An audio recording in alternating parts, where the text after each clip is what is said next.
we've had 8 days of testing down in Barcelona. The teams and the drivers have had 4 hours on the track here in Melbourne. Let's see if practice makes perfect as we start to get a bit serious.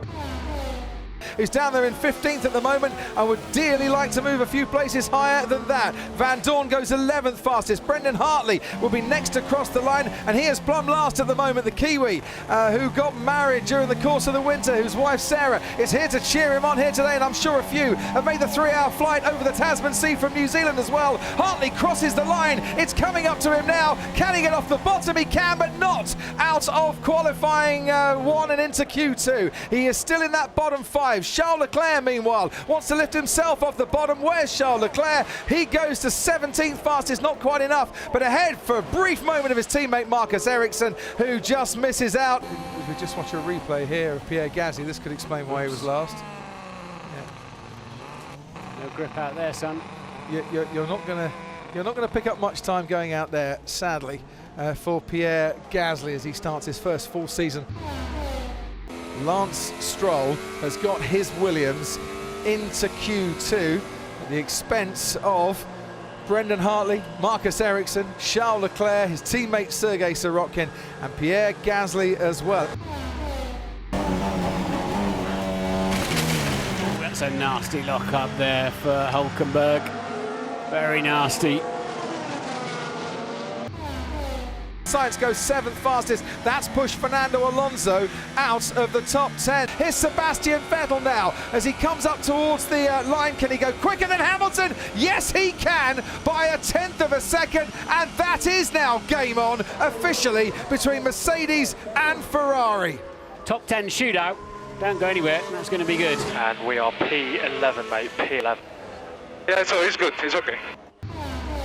Oh, it's Valtteri Bottas has gone into the wall. He did it in the race here a few years ago for Williams. He's brought out the red flag as well. That is a big dent in the back of that Mercedes for Valtteri Bottas, and this is what happened. So he's gone wide in 1 and straight to the scene of the accident on the outside of 2.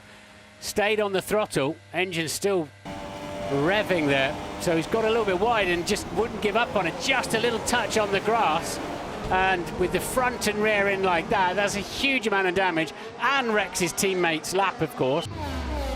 Sebastian Vettel was a 10th down on Verstappen and Raikkonen through that first sector. Hamilton continues then on his way. Just 2 more corners to go for a man looking for his 7th pole position. Yes, 7th pole position here in Albert Park in Melbourne. Down the Walker Straight for one last time. Here's the time that they've all got to beat. Lewis Hamilton crosses the line. It's a 1:21.1. It's an all-time lap record. It's provisional pole for Lewis Hamilton. Kimi Raikkonen 6/10 down, but goes 2nd fastest for Ferrari. Verstappen crosses the line, can't beat Kimi Raikkonen. He'll start on the 2nd row.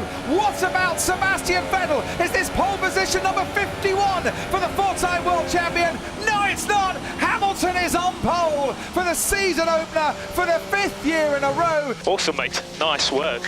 Nice work. 6/10 to Raikkonen, P2. Vettel, nearly 7/10. The reigning world champion has started where he means to continue, I'm sure. It's absolutely staggering for Lewis Hamilton. Daniel Ricciardo finished 5th in that qualifying session, so he will drop down 3 places. Because of Ricciardo's penalty, Kevin Magnussen, Romain Grosjean and Nico Hulkenberg all move up. Magnussen starts 5th. It's not his best ever qualifying here in Albert Park. He was 4th on the grid in 2014. Sainz completes the top 10. Valtteri Bottas probably won't start in the top 10. He's facing a gearbox penalty at the very least.